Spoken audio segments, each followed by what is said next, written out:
Hello everybody. We're out here at Rising Star, an L&M Lake Golf retreat. We're gonna see if we can't get an evening bite going. So stay tuned and see what happens.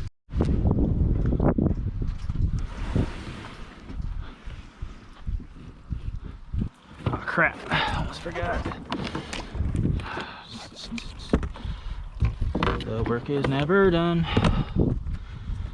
Can't forget your anchor, ladies and gentlemen. It's kind of like a very important part of the kayaking experience. I do have a sonar, but I'm not going to use it today.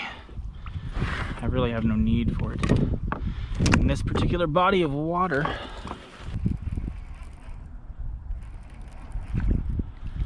Let's see here. It's a good little flat area. As you can see, kind of where the trees end over there, it's kind of the shape of the flat. The water, I've honestly never seen it this low, but the fish didn't go anywhere. You know, they're still right in here. Kind of going after several different species today. Obviously big largemouth, but also after crappie and tilapia.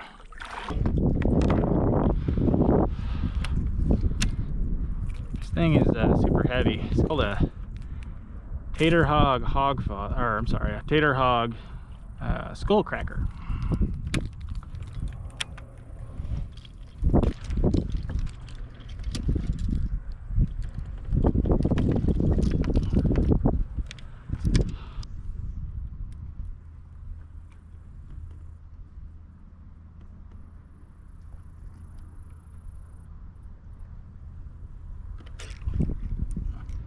Yep, there's a bass. There's a bass. That's exactly what I thought was going to happen. Oh. Come on. Oh, I only got you on a crappie rod. Well, that's one. Didn't get skunked today, boys. It's definitely not the size I was hoping to catch in bass, but at the same time, I'm throwing a crappie jig right now, trying to catch crappie. Oh, but that is one for the stringer. It actually requests that we keep small bass within a certain slot size, which this little guy falls into. He's certainly not too happy about it. I wouldn't be either, I suppose.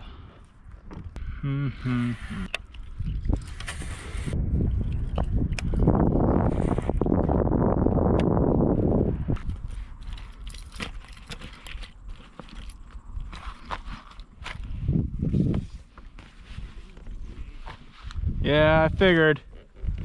Been seeing him chase around all over here. I got that hook bent just how I liked it, so it sticks him good, but if I want to let him flop off, I can do it. This here is a Matt Lures closer. It's a floating bait, multi-jointed. I should be able to work it in and around some trees. I did say should.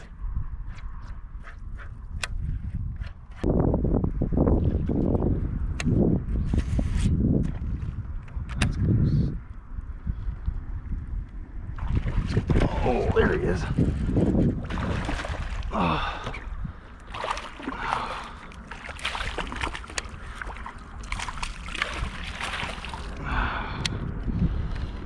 There's one on the closer.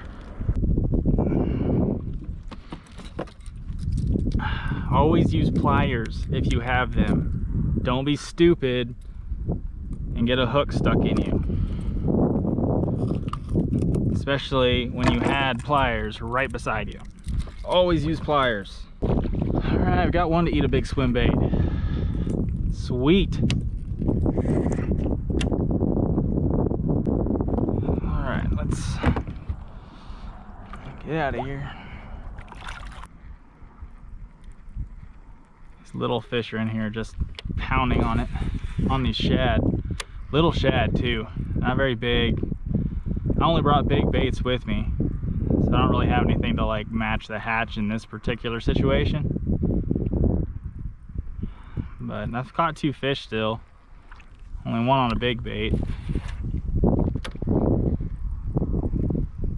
They will eat this one. It's only 6.0, but these fish are aggressive enough.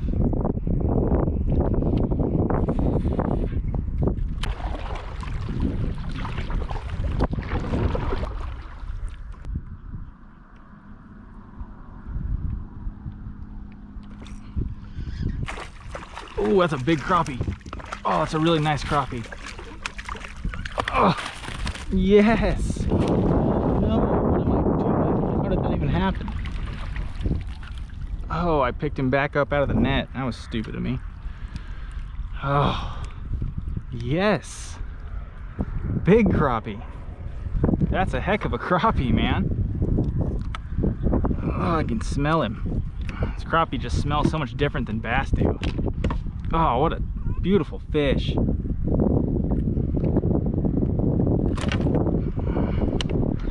Heck yeah, check that out.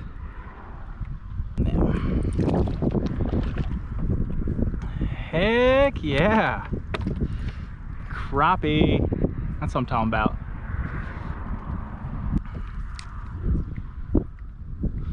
Alright, well I got one crappie.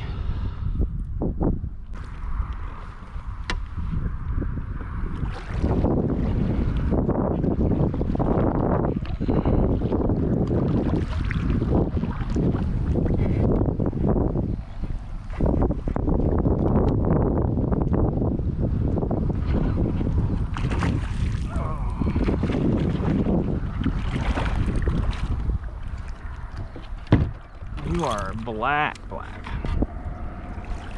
one. One on the tiny tone. Well, looks like those hooks held out pretty good. Always use pliers. There we go. Oh man, look how dark that guy is. Got him on the tiny tone, sweet. It's always kind of a pain trying to get used to new setups. And thing is, I'm actually throwing this on a Revo STX, which is not made for this heavy of baits, but I just didn't have another reel. It's a sand bottom over here, got rocks on the dam. The rest of this is kind of sandy, loam. It's not mud per se. We can get a fish to eat off here. It might be the biggest one of the night.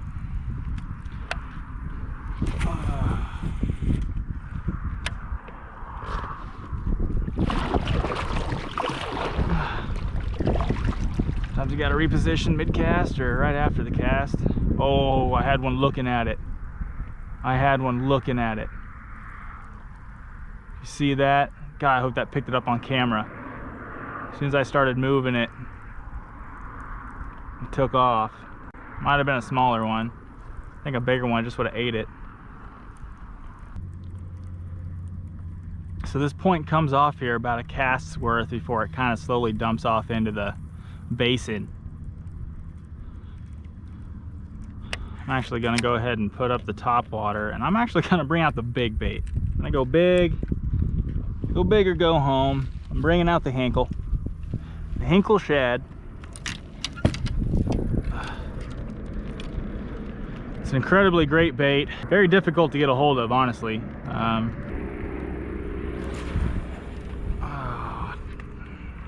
Launch it out there.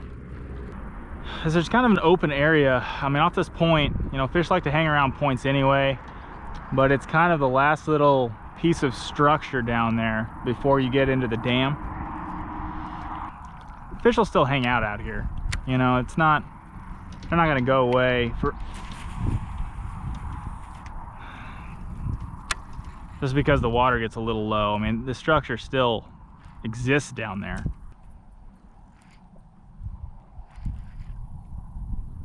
Oh, there, God! Oh, big fish!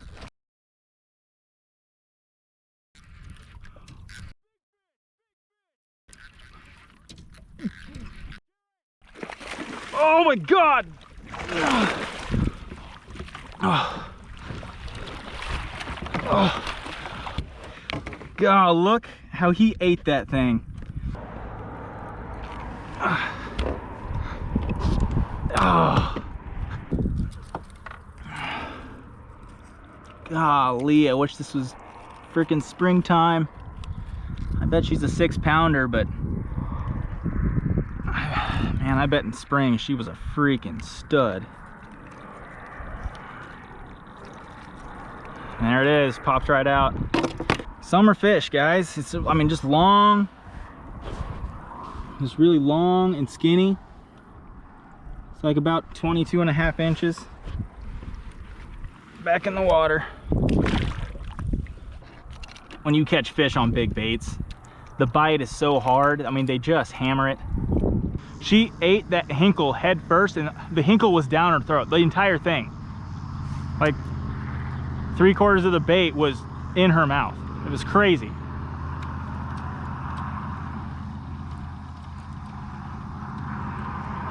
Oh, there he is. Oh, there's another one. Oh, that one was a lot smaller. Pretty quick. Like boom, boom, boom, sit, boom, boom, boom, sit. I didn't have near the hook on that one. And that was a lot smaller fish. That was probably only a 2-pound fish. I didn't fish those trees on that side of the dam. I went right to the poles and I caught that crappie. I was going to, but I wanted to come over here and see what you got. I saw her head and I was like, 7-pounder, you know? That's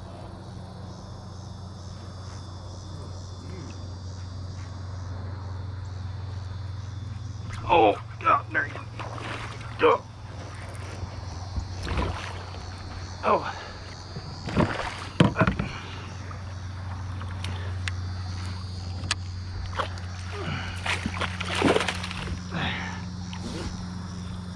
Dang slot fish on the hinkle. how are you working now? Fast and erratic. And every now and then I just let it glide on its own. I'd mix a slow one in there every now and then.